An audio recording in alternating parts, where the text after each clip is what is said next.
बिस्मिल्लाहिर्रहमानिर्रहीम। अस्सलाम वालेकुम। मैं हूं सलमान हैदर। दुआ है परवरदिगार से कि उसने आपको और आपके अहले खाना को अपनी हिफ्ज़ व अमान में रखा हो। बगैर किसी तमहीद के मौजू पे आता हूँ। पीपल्स पार्टी की नाराज़गी जो है, चाहे वो मुफादात के लिए हो, क्योंकि आइनी ओहदे ये अपनी मनमर्जी के सदारत से लेके सेनेट की चेयरमैनशिप और दीगर चीज़ें, गवर्नरशिप्स, ये सब तो ले चुके हैं वो एक तहरीरी मुआहदे की रूह से। तो चाहे अब जो नाराज़गी है वो उम्दा तरीन वजारतों के पोर्टफोलियोज़ के मुतल्लिक हो, लेकिन बहरहाल इस बात की तस्दीक गाहे बगाहे हो रही है कि वाकई पीपल्स पार्टी जो है वो नून लीग से खुश नहीं है। और इसकी तस्दीक इस वजह से भी हो रही है क्योंकि अब शेरी रहमान साहिबा, जी हाँ, पीपल्स पार्टी की बड़ी एक्टिव रहनुमा है, शाहज़ेब खानज़ादा के प्रोग्राम में वो ये कह रही है कि जी हाँ, मैं तस्दीक करती हूँ कि हमारे मामलात नून लीग के साथ ख़राब हुए हैं। और उसकी वजह वो ये बता रही हैं कि जो तहरीरी मुआहदा नून लीग के साथ हुआ था पीपल्स पार्टी का, सर चेक करें, इन्होंने तहरीरी मुआहदा किया, लिख के बात हुई भी है, उस पर नून लीग अमल नहीं कर रही। और किन चीज़ों पर अमल नहीं कर रही? उन्होंने कहा यह तय हुआ था कि बजट पर हमारी तजावीज़ ली जाएंगी, वो नहीं ली गई।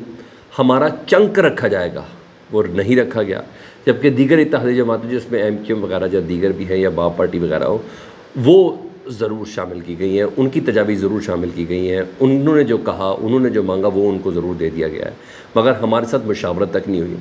इसके अलावा उन्होंने ये भी कहा कि हुकूमत इन मामलात को, इन दूरियों को दूर करने के लिए बहुत स्लो डाउन चल रही है और सियासत में टाइमिंग्स बड़ी मैटर करती हैं। साथ ही उन्होंने ये धमकी भी करा दी ना कि आप ज़रा अपनी स्पीड को ज़रा तेज़ करें। टाइमिंग से मुराद ये है कि हम लुढ़क के किसी और तरफ भी जा सकते हैं पीपल्स पार्टी में, तो टाइमिंग अहम होती है। तो उन्होंने कहा वो जो पंजाब में हमने स्पेस मांगी थी और ये भी रिटर्न मुआहदा हुआ था, वो भी अभी तक हमें नहीं दी गई, यानी वादे हमारे पूरे नहीं किए जा रहे। तो आपको इस सारी सिचुएशन में ये अंदाज़ा लगा लें कि पाकिस्तान की शायद इतनी फ़िक्र ना हो, बजट में क्या हुआ, उसके अदाद व शुमार क्या है, उसका गोरख धंधा क्या है, शायद इसकी फ़िक्र ना हो। लेकिन बेसिकली फ़िक्र इस चीज़ की है कि हमारा हुकूमती जो चंक है, वो जो रिटर्न वादे किए गए थे उस पर अमल हुआ या नहीं हुआ। तो बेसिकली इनको महंगाई, इनको टैक्सेस, इनको डायरेक्ट टैक्सेस, इससे कतई नज़र कोई ऐसा मामला नहीं है। हाँ, आपको ये पता है कि पीपल्स पार्टी के बग़ैर ये बजट पास नहीं हो सकता, ये बड़ी तय बात है। और पीपल्स पार्टी ने बजट पास करना है तो वो डेफिनेटली हर चीज़ में भी शराकत दार है, लेकिन माने या ना माने तो इल्ज़ाम तो लगेगा कि पीपल्स पार्टी ने जो महंगाई से जो आवाम की कमर, बल्कि दीगर चीज़ें भी टूट रही हैं, और ये जो IMF सेंट्रल जो बजट है उसमें पीपल्स पार्टी पूरे साथ है, वो निकल नहीं सकती सिर्फ एक दो कोई मामूली सी स्टेटमेंट देके। और यही वजह है कि हुकूमत ने एक प्यादा भेजा जो बेसिकली तो इस्टेब्लिशमेंट के नुमाइंदे में वज़ीर दाखिला मोहसिन नकवी साहब की बात करता हूँ, और पार्लियामान के अंदर इस्टेब्लिशमेंट के नुमाइंदे, दूसरा काबीना के अंदर, हुकूमत के अंदर, दूसरा पीपल्स पार्टी के बहुत करीब है, बरखुरदार बेटा कहते हैं इज़्ज़तदारी साहब, और ये ही बहुत बड़ा फैक्टर है। तो पीपल्स पार्टी के पास भेजा नून लीग ने, हालांकि देखें भाई, ना वो सियासी आदमी है, ना उनकी कोई सियासी सीट है, ना ही वो इलेक्शन लड़े हैं, ठीक है। अब आप अंदाज़ा लगा लें इम्पोर्टेंस क्या है। अब मैंने इसको नून लीग का नुमाइंदा कह लें, इसको इस्टेब्लिशमेंट का नुमाइंदा कह लें, फ़ौरन भेजा गया जी पीपल्स पार्टी के पास। 1.5 घंटा मुलाकात हुई है बिलावल भुट्टो से उनको बनाने के लिए, ये ख़बर जनरेट हुई है, क्योंकि मैंने आपको बताया पीपल्स पार्टी के वोट के बगैर ये बजट मंजूर नहीं हो सकता। अब देखें क्या होता है, बजट मंजूर करना है पीपल्स पार्टी ने होनी, और पीपल्स पार्टी इतनी सख्त नहीं है, यह आपने जहन के अंदर रख लेना। उधर सेनेटर इरफान सिद्दीकी साहब मुस्लिम लीग नून के रहनुमा हैं, उनका मंशूर लिखने वाले हैं, नवाज शरीफ साहब की तकारीर लिखने वाले हैं, मगर उम्र के ख़ास हिस्से में भी है ना, तो मैं उनको बुज़ुर्ग सहाफ़ी भी कहता हूँ, अब बुज़ुर्ग सियासतदान बन गए। तो उन्होंने PTI से मुज़ाकरात की शर्त रख दी है, नून लीग ने PTI से मुज़ाकरात की शर्त रख दी। हालांकि ये मुज़ाकरात के लिए ख़ुद बहुत आगे थे। जब इमरान खान साहब से सुप्रीम कोर्ट के जजेस ने कहा तो फिर उन्होंने एक कमेटी तश्कील दी, और कमेटी के सरबराह महमूद खान अचकज़ई साहब करेंगे। और कमेटी का जो प्लेटफॉर्म होगा वो तहफ़्फ़ुज़ आईन पाकिस्तान का प्लेटफॉर्म होगा, जिसमें दीगर इनकी इत्तेहादी जमातें होंगी, उस प्लेटफॉर्म से मुज़ाकरात हो रहे हैं जी। ये आपने चीज़ें बावर रखनी है। इमरान खान साहब खुद मुज़ाकरात नहीं कर रहे, ठीक है, महमूद खान अचकज़ई साहब कर रहे हैं तहरीक तहफ़्फ़ुज़ पाकिस्तान के प्लेटफॉर्म से। और महमूद खान अचकज़ई साहब ने कल रात को जब हामिद मीर साहब को इंटरव्यू दे रहे थे ना, तो تو اس میں کہا یہ بات طے ہے کوئی تسلیم کرے نہ کرے، نہ اسٹیبلشمنٹ تسلیم کرے نہ کرے، پیپلز پارٹی، نون لیگ، جو یہ بات طے ہے کہ 2024 کا جو الیکشن 8 فروری کا ہوا ہے تاریخ کا بدترین الیکشن ہے۔ اس مینڈیٹ کو تسلیم کرے نہ کرے، عمران خان کی جماعت بھاری اکثریت سے یہ الیکشن جیت چکی ہے، لیکن جتنی جلدی اس کو سمجھ جائیں اتنا بہتر ہے۔ ٹھیک ہے جی، یہاں تک تو محمود خان چکزئی صاحب اتنی انڈرسٹینڈنگ تھی، اور عامر میر صاحب کی بھی اسی بات پہ انڈرسٹینڈنگ تھی، اور خود ویسے نون لیگ والے کو مانتے بھی ہیں۔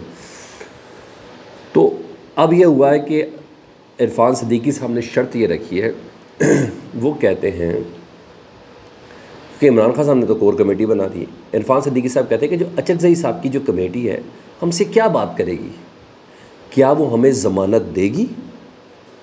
کیونکہ ان کا جو موقف ہے کہ یہ پارلیمنٹ جعلی ہے، عمران خان صاحب کا یہ موقف ہے پارلیمنٹ جعلی ہے، فارم 45 کے تحت آئی ہے، یہ چور ڈاکو ہیں، اگر یہ موقف برقرار ہے تو ان سے کیا بات ہوگی؟ یعنی نون لیگ کہتی ہے پہلے یا تو ہمیں، اگر وہ موقف ختم ہو گیا تو اعلان کر دیں کہ ہم چور ڈاکو نہیں ہیں، ہم پاکیزہ ہو گئے، پھر بات ہو سکتی ہے۔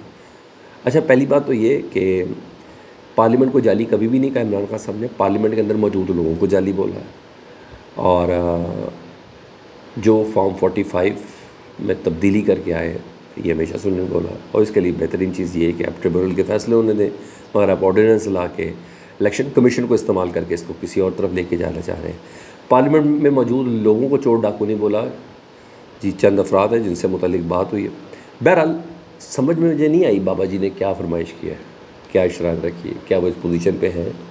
منع یہ عمران خان صاحب کو رہے، شرط یہ اپنی رکھ رہے ہیں، ٹھیک، لیکن بہرحال انہوں نے بات کی تو میرا فرض بنتا تھا کہ میں آپ کو بتاؤں کہ عجیب و غریب بات کی ہے بزرگوں نے۔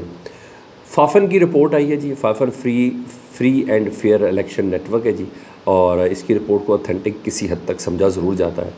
100 دن کی کارکردگی پر انہوں نے بولا، اور باقاعدہ حکومت کی 100 دن کی کارکردگی پر انہوں نے کہا اس میں 100 دن میں قانون سازی کا عمل سست روی کا شکار رہا ہے، اور قائمہ کمیٹی کی تشکیل میں تاخیر سے جی ہاں اسمبلی کی کارروائی متاثر ہوئی ہے۔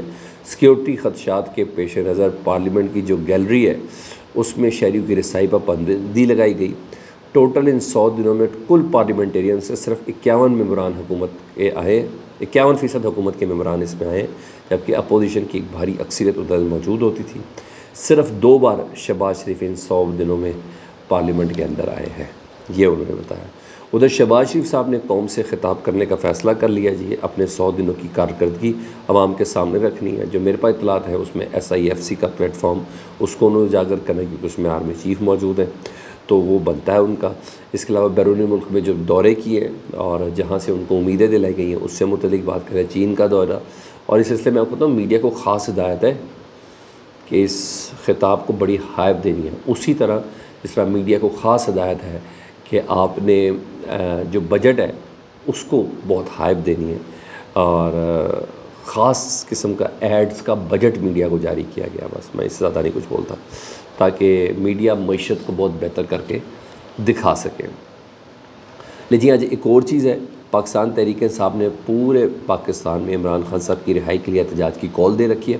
اس سے لیکن پہلے پنجاب میں دفعہ 144 کل ہی نافذ کر دی گئی تھی، KPK سندھ بلوچستان ان سب میں تو PTI احتجاج کرے گی، دیکھتے ہیں پنجاب میں نکلتے ہیں کہ نہیں نکلتے ہیں۔ وہ جو بڑی کال کی تیاری عمران خان صاحب دے چکے ہیں نا، جو میں نے اگست کے مہینے کا ٹینٹیٹیو آئیڈیا آپ کو دیا، یہ اس کی ریہرسل ہے اور یہ ایندھن ثابت ہوگا، اہم کال ہے۔ دیکھتے ہیں دفعہ 144 پنجاب میں لوگوں کے لیے کتنی آسان ثابت کرتے ہیں، مجھے نہیں لگتا۔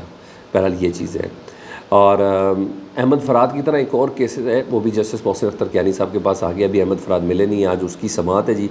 خواجہ خورشید صاحب ہے، آزاد کشمیر لبریشن ونگ کے نائب صدر ہیں، وہ بھی لاپتہ ہوئے تھے، ان کی اہلیہ نے بھی اسی طرح درخواست دی، دائر کی بھی ہے اسلام آباد ہائی کورٹ میں۔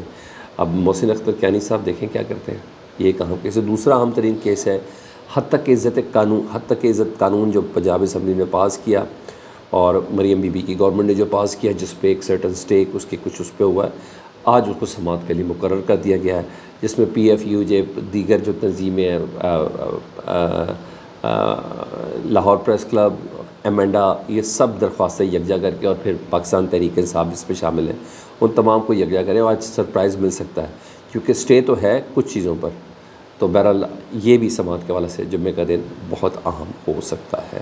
لیٹس سی فیڈ بیک سے متعلق ضرور آگاہ کریں. اپنا بہت زیادہ خیال رکھیں. اللہم صلی علی محمد و آل محمد.